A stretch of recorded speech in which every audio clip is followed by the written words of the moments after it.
¿Qué tal, queridos amigos? Bueno, es un gusto nuevamente compartir con ustedes esta jornada y bueno, para presentarles una nueva entrevista. En este caso, el entrevistado de hoy es Luis Vicente Nievas. Él es médico, es especialista en hematología, ha sido un impulsor de la diplomatura en hidrógeno verde que dicta la Universidad de Río Negro. Además, ha sido concejal de la ciudad de Viedma, donde reside. Es miembro de la red interuniversitaria del Laudato Si y además ha sido impulsor de varias fundaciones en la ciudad de Viedma relacionadas al cuidado del medio ambiente. Y además es un amiguinense, así que es un placer saludarte, Luis. Un gusto grande tener esta posibilidad de charlar con vos. Bueno, ¿qué tal? Un gusto, la verdad, un verdadero gusto de charlar contigo. Luis, y bueno, charlábamos antes de empezar la entrevista, naciste en Ameguino. Sí, yo nací el 16 del 8 del 53, en Ameguino, provincia de Buenos Aires. Soy el del medio de tres hermanos. El mayor es Eloy, que siempre anduvo cerca de Ameguino, y está en Ameguino, y mi hermana, que es menor, que es odontóloga ya jubilada y está en La Pampa, en Santa Rosa, La Pampa. Bueno, y antes de iniciar la entrevista me recordabas las tortas negras de Don Nepo, que es tío mío. ¿Qué otros recuerdos tenés de aquella época en Ameguino? Bueno, en principio de las famosas tortas negras, que todavía no las puedo olvidar porque no he vuelto a encontrar de las mismas. eh, este, Nos recuerda más bien la infancia, porque mi papá pasaba por ahí y nos llevaba a Eloy, a Mirta y a mí tortas negras de allí, y donde a su vez comprábamos el pan, que en aquel momento se compraba mucho la galleta.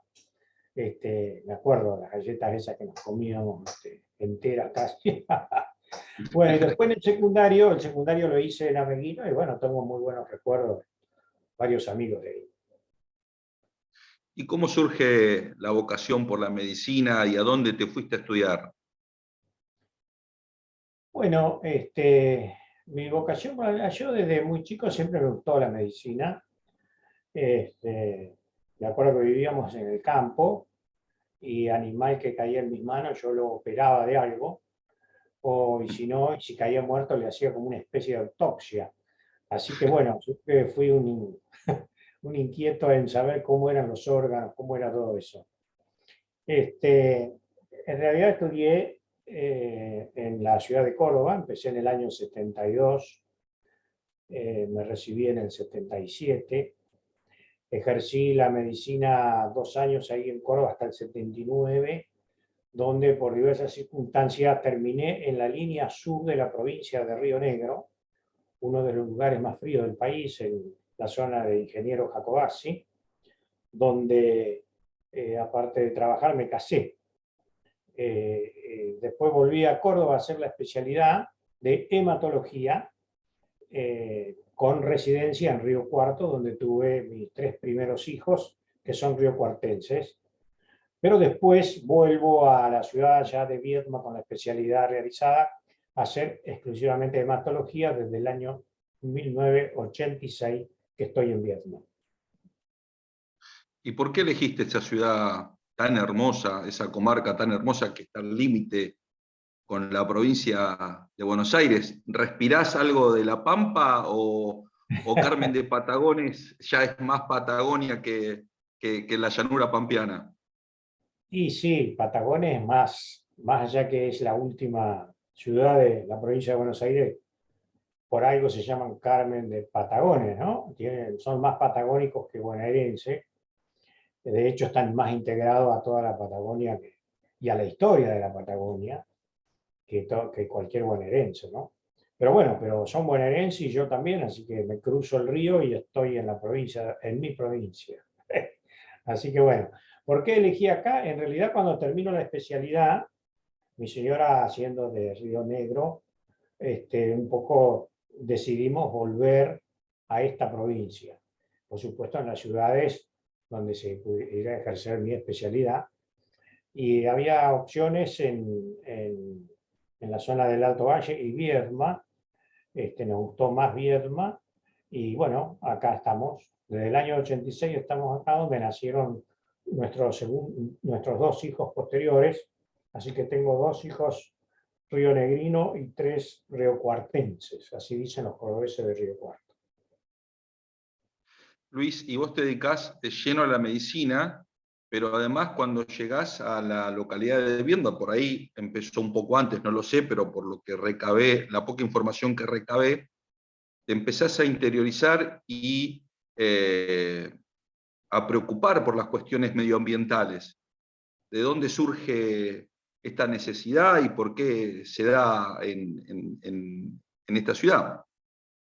Bueno, la cuestión medioambiental, el MIDI ya empieza en el año 72, cuando se realiza el primer ciclo, la primera reunión, la primera gran cumbre de la Tierra que se realiza en Estocolmo, y donde en aquel momento quien estaba en el exilio, que era el general Perón, envía una carta a esa cumbre que se llama A los pueblos y gobiernos del mundo, que habla específicamente de los desastres medioambientales que se viven y que se van a vivir por un modelo económico que despilfarra, que descarta y que acaba con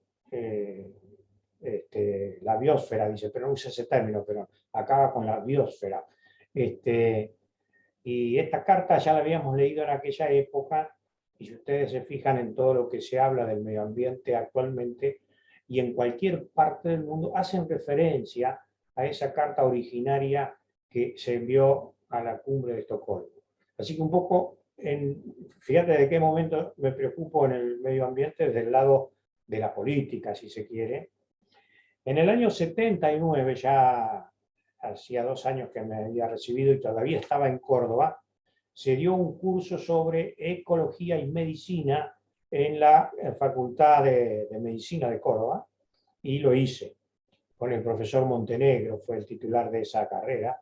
O sea que mi preocupación por el medio ambiente a su vez la ligué a partir del 79 con la medicina. Y siempre estuve preocupado por estas cosas. En el año 94, ya estando en Viedma, se hace un congreso en Mar del Plata sobre todo lo que es plaguicidas, herbicidas y salud, que era el tema que se discutía en ese momento, auspiciado por la Organización Mundial de la Salud. O sea que siempre anduve ligado a la cuestión medioambiental, aparte de la medicina y la hematología. Y en el año 96, 97 ya fui asesor de un intendente en las cuestiones medioambientales, el intendente de Viedma, Eduardo Rosso, en ese momento. Y siempre creamos una fundación que se llamó Fundación Madre Tierra, que era para difundir todas estas cuestiones medioambientales que se venían y la discusión sobre las cumbres que se hacían sobre el medio ambiente, donde nosotros decíamos ya en aquel momento que eran muchos anuncios y pocas concreciones reales. Y si lo podemos hoy llevar a la última cumbre de la Tierra que se hizo en Egipto, el presidente, el titular de las Naciones Unidas dijo: el camino ya no es un camino, es una autopista que nos lleva al infierno si no frenamos el calentamiento global. Así que bueno, eso es un poco la historia por la cual he estado siempre dando vuelta a la cuestión medioambiental, hasta que en el año 2015, cuando el Papa escribe la encíclica Laudato Si, la Universidad Nacional de Río Negro es invitada a participar en una red de universidades Laudato Si, todas las que quisieran integrar, públicas y privadas, el rector en ese momento de la Universidad de Río Negro, Juan Carlos del Bello, que conocía lo que estábamos haciendo en mi fundación Madre Tierra, me invita a que forme parte de la red. Y a partir de ahí integro la red interuniversitaria Laudato Si, concretamente desde la Universidad de Río Negro. Y en el año 2020, y ahí vamos a entrar en el tema, se anuncia en Glasgow que hay que descarbonizar toda la economía del mundo al año 2050 y que los gobiernos tienen que tomar resoluciones concretas y específicas para ir cambiando la energía del petróleo, del carbón y del gas por energías renovables. Y en esa reunión de Glasgow se anuncia que la primera gran inversión para reemplazar esas fuentes energéticas contaminantes por energías renovables, en este caso por el hidrógeno verde, que después te explico qué es, se anuncia en Glasgow y se anuncia la primera inversión de una empresa australiana para la provincia de Río Negro. Y en ese momento el rector de la Universidad de Río Negro me llama justamente para decirme: Luis, ¿qué tenemos que hacer ante esto? Vos que sos integrante de la red. Y le digo, bueno, por empezar hagamos una diplomatura desde la universidad dirigida a la gente común, para que sepan los pros y los contras y puedan resolver con criterio si esto está bien, está mal o es regular, si se puede mejorar, empeorar o si hay que decir que no. Pero necesitamos primeramente esta cuestión de la información y formación de la gente. Y bueno, y así fuimos armando esta diplomatura, cuyos primeros diplomados se dieron el año pasado, que se convocó a los mejores científicos sobre el tema del hidrógeno, a los que más saben de economía del hidrógeno, y bueno, se los convocó y se les dijo que tenían que descender su información a gente común, no alumnos de física o famosos economistas del hidrógeno, no. Tenía que ser toda la información descendida a la gente común. Pero bueno, así se hizo, así no fue, y así la provincia de Río Negro ha sido premiada con la Universidad de Río Negro en el orden internacional por esa iniciativa de una diplomatura que no fue dirigida a profesionales, sino a la gente común. Bueno, en eso estamos y bueno, estamos trabajando en eso y acepto preguntas. Sí. Y para los que tenemos poco conocimiento, si bien escuchamos, y más ahora que se realizó en la ciudad de Bariloche un foro internacional sobre el hidrógeno verde, esta nueva modalidad de energías limpias, ¿qué es el hidrógeno verde? Bueno, el hidrógeno verde, bueno, todos sabemos que el agua tiene es H, 0H2, ya ni la inversión del número me acuerdo, pero tenemos hidrógeno y oxígeno, formamos el agua. A su vez el hidrógeno está libre en la atmósfera y eso no lo podemos utilizar porque es muy poco y está volátil. Entonces lo tenemos que sacar del agua. El hidrógeno también está en el carbón y en el gas, pero sacarlo de ahí implica producir dióxido de carbono, que es altamente contaminante y es lo que produce el calentamiento global. Por lo tanto, hay que sacar el hidrógeno del agua. Pero para sacarlo del agua se necesita energía. Y esa energía no puede ser fósil, no puede ser energía del carbón o energía del petróleo o energía del gas. Tiene que ser energía o solar o eólica del viento. Como la Patagonia tiene mucho viento, se va a utilizar la energía que genere el viento, con los que se llaman molinos eólicos, y con eso se va a separar el hidrógeno del agua. Entonces vamos a almacenar el hidrógeno como energía y el oxígeno del agua se libera a la atmósfera.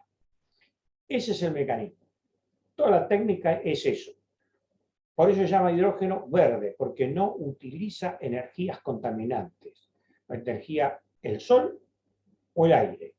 En Río Negro el proyecto va a ser la utilización del aire, del viento. Ese genera la energía, separamos el hidrógeno y después el hidrógeno, cuando se lo utiliza, que se lo va a utilizar en forma de pilo o en forma de líquido, va a liberar, al generar energía, ¿qué va a liberar? Agua. Es lo único que va a liberar, agua. Así que ese es el modelo ideal. Hasta ahora están todos los países enganchados en esta cuestión y por eso se hizo este foro del hidrógeno, donde estuvieron presentes todos los expertos en hidrógeno verde del mundo, todas las universidades, estuvieron todas las empresas que ven que esto puede ser un buen negocio, más allá que sirva a la tierra, las empresas obviamente piensan que les va a servir a ellos también, así que también estuvieron en el foro y estuvieron embajadores de casi todos los países. Eso fue este encuentro que vos citaste, que se hizo en Bariloche ahora, el 18 y 19 de este mes. ¿Y cómo está posicionada la provincia de Río Negro en esta cuestión, Luis? ¿Puede convertirse en un protagonista fundamental para el desarrollo y la producción? O bien los decías que cuentan con el viento y lo que le genera el clima del sur, que sería propicio para la producción. ¿Cómo está la provincia en ese sentido? Bueno, la provincia, yo los veo muy, muy entusiasmados porque tienen, ya hay una empresa australiana específicamente, pero hay empresas alemanas que ven que necesitan hidrógeno verde y que la posibilidad de generarlo para sus propios países, obviamente, a un costo menor es en la Patagonia, porque tenemos el viento. Uno a veces no evalúa bien eso, pero el viento en la Patagonia es fuerte y es constante. No sirve el viento muy fuerte que está 2 días y después no está más. Acá en la Patagonia siempre hay viento. Y lo que necesita la producción de hidrógeno, una energía constante, permanente. Y eso se hace perfectamente en toda la Patagonia. Para cualquier inversor desde afuera ve la potencialidad de la República Argentina para generar el hidrógeno verde porque tiene la energía eólica como en ninguna otra parte del mundo. Y Luis, si yo te pregunto del 1 al 10, ¿en qué posición está nuestro país en el camino a la transición de suplantar las energías sucias por las limpias, según tu conocimiento? ¿Cuánto nos faltaría? Bueno, no hay, justamente en el foro se planteó estas cosas, se plantearon los tiempos. Nadie se atreve a dar tiempo, sino que lo que hay que hacer es destrabar cuestiones que impiden que esto se empiece a mover. ¿Por qué?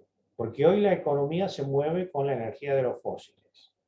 Y los países altamente contaminantes, que serían los que más tendrían que hacer, exigen a los países que menos han contaminado casi las mismas cosas que a ellos mismos. Son muy graciosos. Y eso se planteó en el foro, ¿no? Los países altamente contaminantes, Europa, Estados Unidos, China, Rusia, son países que a su vez exigen que los demás se ajusten las pautas y normas que se fijan para la transición de la energía renovable, y cuando los que deberían hacer el esfuerzo mayor son los que mejor se han beneficiado con esta contaminación que han hecho en el mundo. Así que bueno, hay una discusión. La Argentina, Chile, Brasil, y Colombia, son 4 países que están dentro de América Latina los que están más avanzados en esta cuestión del hidrógeno. Porque tienen las condiciones y porque tienen las políticas también que lo van llevando adelante, ¿no? Así que no sé si se habla de tiempo, pero sí se han fijado tiempos. El tiempo es que al 2030 tiene que disminuir en 2 grados la actual temperatura que hay sobre la Tierra. Y que al 2050 debería existir una energía en el mundo totalmente funcionando sin liberación de dióxido de carbono. Por eso se habla de descarbonización 2050. O sea, hay límites que las propias naciones se han puesto. A su vez, las Naciones Unidas han fijado que los países más contaminantes tienen que poner X cantidad de millones de dólares por año para que todo empiece a surgir con la ayuda de todos y especialmente de los que más se han beneficiado de esta contaminación. Y bueno, desgraciadamente esto se propuso hace 9 años y todavía no han puesto un peso. También se dijo, lo digo porque se dijo en el foro. Entonces, hay un montón de cosas que uno dice, bueno, embarquémonos en esto, pero es como que decirle, animémonos y vayan, dicen las grandes potencias. Y no es así. Vayan ustedes primero. Pero bueno, es una discusión política Claro, internacional interesante porque al menos se está hablando, se está descendiendo esta discusión a la gente común. Y eso es lo que queremos, que la gente todos los días entienda qué es lo que se está discutiendo. Porque se está discutiendo un cambio de las fuentes energéticas del mundo que sacuden el transporte, la economía y hasta los estilos de vida con este cambio. O de lo contrario, si seguimos así, en el 2050 el mar subirá y las ciudades costeras desaparecerán y nosotros en Viedma flotaremos seguramente. Ya están hechos los estudios y todo. Así que bueno, es un poco el drama y un poco la realidad que se está discutiendo. Y bueno, Luis, sí. y el descubrimiento no, sino la puesta en valor nuevamente de Vaca Muerta, ¿embarra un poco el camino a la transición o se puede complementar en esa búsqueda? No, se complementa porque Vaca Muerta genera fundamentalmente, bueno, petróleo, pero fundamentalmente gas. Y el gas es de los fósiles el que menos contamina. Entonces, todos los países altamente contaminantes que dependen del petróleo hacen la transición al gas sin modificar demasiado sus economías. Por ejemplo, pongo un ejemplo. China, si reemplaza el carbón por el gas, va a seguir funcionando como hoy y va a contaminar un 50% menos. O sea que a los chinos les conviene esa transición, no pueden convertir la economía de ellos en 15 años totalmente a hidrógeno. Son unos monstruos funcionando, pero sí lo van a Claro. hacer con la transición, que a su vez las Naciones Unidas contempla que el gas sea la transición. Así que en ese sentido, para Vaca Muerta no es una contradicción, sino un complemento, si es justamente para que se cambie por el gas lo que hoy se hace con el carbón, o se haga con el gas lo que se llama el hidrógeno azul, que después te cuento si querés qué es, pero no es contradictorio, es complementario. El hidrógeno verde es el deber ser. El hidrógeno azul o el gas es la transición hacia el hidrógeno verde para muchos países y si nosotros lo tenemos, lo exportaremos. ¿Y cuál es la diferencia? Justo sacaste el tema. ¿Cuál es la diferencia con el hidrógeno azul? El hidrógeno azul es el que yo puedo extraer del gas y el dióxido de carbono del gas lo almaceno, no lo libero, lo almaceno. Noruega es un país que tiene petróleo y que tiene gas y que está a la cabeza de este tema del hidrógeno azul y entonces han ideado todo el sistema para almacenar el dióxido de carbono en estructuras de carbonato que también dependen del dióxido de carbono y por lo tanto no liberan dióxido, son estructuras de carbonato, se llaman. Y ahí se lo guarda en el fondo del mar. ¿Cuál es el peligro de eso? Y cualquiera puede decir que eso se puede partir en dos en algún momento, no se sabe. Algunos dicen que nunca, y bueno, pero el hidrógeno azul sería una transición por lo menos para enfriar la Tierra y que no termine esto en un desastre por el cambio climático. Esa sería la diferencia entre el hidrógeno verde y el hidrógeno azul. El dióxido de carbono del hidrógeno azul, que yo tengo el hidrógeno, el dióxido de carbono lo almaceno y va al fondo del mar. En cambio, el hidrógeno verde no produce dióxido de carbono de ninguna manera. Eso es el ideal. Perfecto. Luis, estamos transitando una de las peores sequías. Bueno, fundamentalmente vos conocés nuestra zona, La Pampa y el sector núcleo que se vivió en nuestro país. ¿De qué forma está impactando en nuestra salud? Y vamos ya más a un tema más médico, si se quiere, el maltrato a nuestro ambiente. ¿Cómo afecta? Bueno, de diversas maneras. En principio, en forma directa, el uso de plaguicidas y herbicidas ya está estudiado perfectamente todas las enfermedades hematológicas que producen, que fue una de las cosas que yo en algún momento hice la especialización que te comenté de la OMS en Mar del Plata. Pero a su vez, en forma indirecta, todo esto que significa deforestar, sacudir la tierra con cosas, contaminación y demás, nos hace acercar a lugares donde convivían especies alejadas del hombre, especies vivas o zonas boscosas o lo que quieras. Pero al mover y sacudir eso, nos estamos acercando a especies animales que transportan virus que no, o bacterias que no han estado en contacto con los humanos.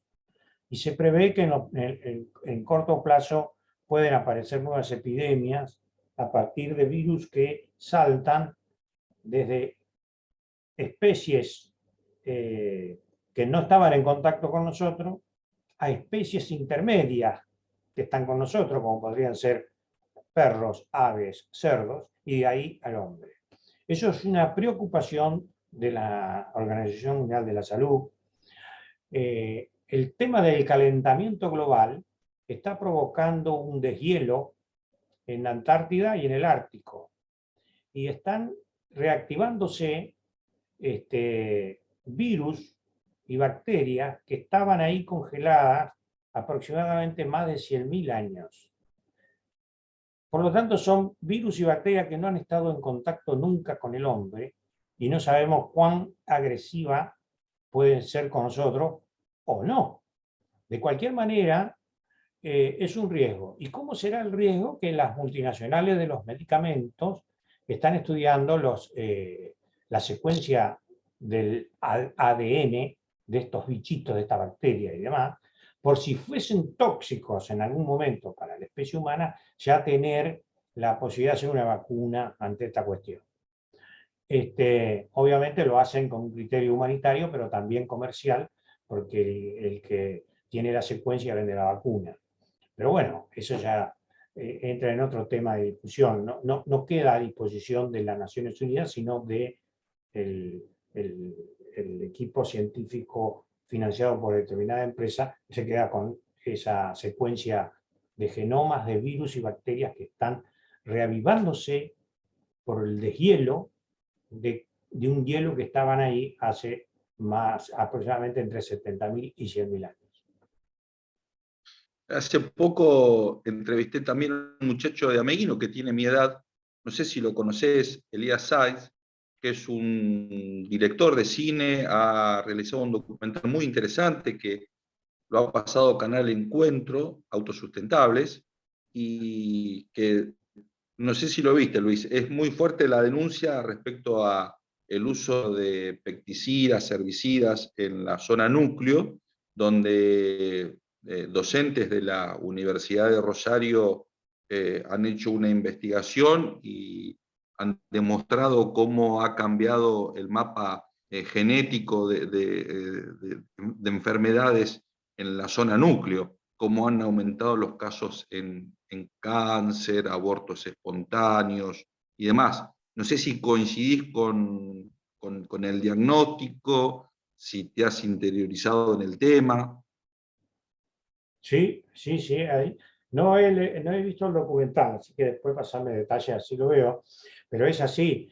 Los plaguicidas y los herbicidas producen mutaciones genéticas. Y entonces a partir de ahí cualquier cosa es posible, trastornos en los ciclos hormonales de las personas, y entonces eso va modificando un montón de cuestiones. Ahí no vamos a entrar en eso en detalle, pero bueno, hay una serie de tumores que son producto de desequilibrio de hormonas. Otros tumores son producto de mutaciones directamente, que también producen los plaguicidas y los herbicidas. Últimamente, en los últimos 10 o 15 años, se ha tomado mucho cuidado sobre esto, pero yo me acuerdo que en el año 90 en adelante fue impresionante el aumento de los casos de enfermedades a partir de, de plaguicidas y herbicidas, ¿no? Bueno, Luis, para ir cerrando, quería consultarte acerca de la diplomatura en hidrógeno verde, si se está dictando aún en la Universidad de Río Negro, si la modalidad es presencial, es virtual, para aquellos que por ahí tienen interés en inscribirse y lo pueden hacer si es que hay una modalidad virtual. Sí, en realidad el año pasado hicimos modalidad presencial, que fue muy interesante porque el intercambio entre los alumnos, que eran personas de distintas edades y de distintas actividades y de distintas profesiones también.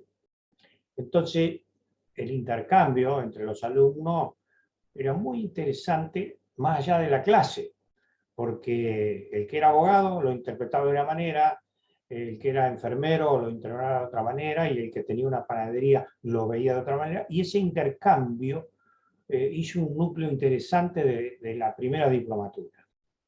La de este año se va a hacer de forma virtual porque los alumnos de este año, los inscritos fueron 900, y los virtuales, cuando es presencial, hay que tomar muy pocos alumnos. Bueno, se ha hecho una selección para este año, creo que son 250 alumnos, por lo tanto va a ser virtual. Vamos a ver cómo se arma para que sea virtual en alumnos tan heterogéneos, ¿no? Pero vistos por una pantalla. Porque si yo doy algo virtual sobre leucemias a médicos hematólogos, no necesito que estén todos juntos, todos tenemos este, Claro. más o menos los mismos conocimientos previos y sabemos qué nos va a quedar de lo nuevo. Pero en esto que es tan nuevo y es tan heterogéneo porque está dirigido a la gente común, esta diplomatura no pide más que secundario completo, incluso se han hecho excepciones con algunos trabajadores relacionados a temas específicos que hicieron la diplomatura el año pasado sin secundario completo. Pero bueno, este año va a ser de tipo virtual, empieza en la segunda semana de junio, y bueno, y da para más, porque las inscripciones van a ir 250 y hay 950 inscriptos. Vamos a ver, el impacto que ha creado la diplomatura, justamente en el foro nos preguntaban por qué se inscribía tanta gente en la diplomatura nuestra, porque nosotros la estamos dirigiendo a la gente que quiere saber de qué se trata y no a especialidades específicas. Así que bueno, en eso estamos.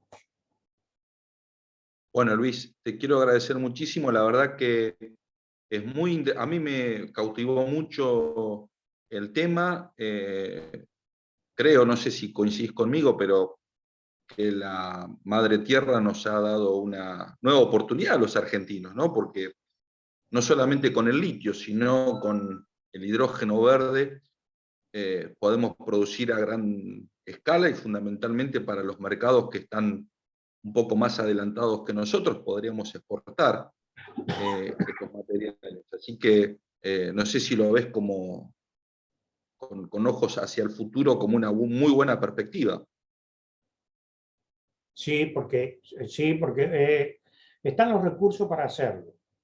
Si no lo hace el país, van a venir de afuera y lo van a hacer igual, porque necesitan el hidrógeno verde. Y si el lugar más barato para hacerlo es acá, lo harán con o sin nuestro consentimiento. Pues como país, dictemos las leyes necesarias para que esto sirva tanto como producto exportable como para el desarrollo propio de los argentinos. Luis, te mando un gran abrazo y bueno, espero conocer algún día esa hermosa ciudad como hijo de ferroviario porque quiero hacer el viaje en el tren patagónico, uno de los trenes viejísimos de los años 70 que aún traquetean por la estepa Patagonia. Tengo una deuda pendiente, así que espero hacerlo pronto y Bueno, conocerlos, personalmente. bueno, probablemente, mirá, te lo cuento, es uno de los proyectos del hidrógeno verde en la provincia de Río Negro, convertir el tren ese justamente de Bariloche a Viedma, que sea a hidrógeno. Si vos te pones en internet, ya hay trenes a hidrógeno en varias partes del mundo, y en la Argentina ya hay un Sí, sí. anteproyecto realizado y todo. Así que lo podés hacer en el tren de hidrógeno. Con mucho gusto. Luis, te mando un gran abrazo y muchas gracias por el tiempo prestado. Igual, muchísimas gracias a vos y ya nos veremos, y si no, nos veremos, no sé si vas a Meguino de vez en cuando, pero por ahí coincidimos y nos vemos. Abrazo grande, muchas gracias. Chao, chao, chao.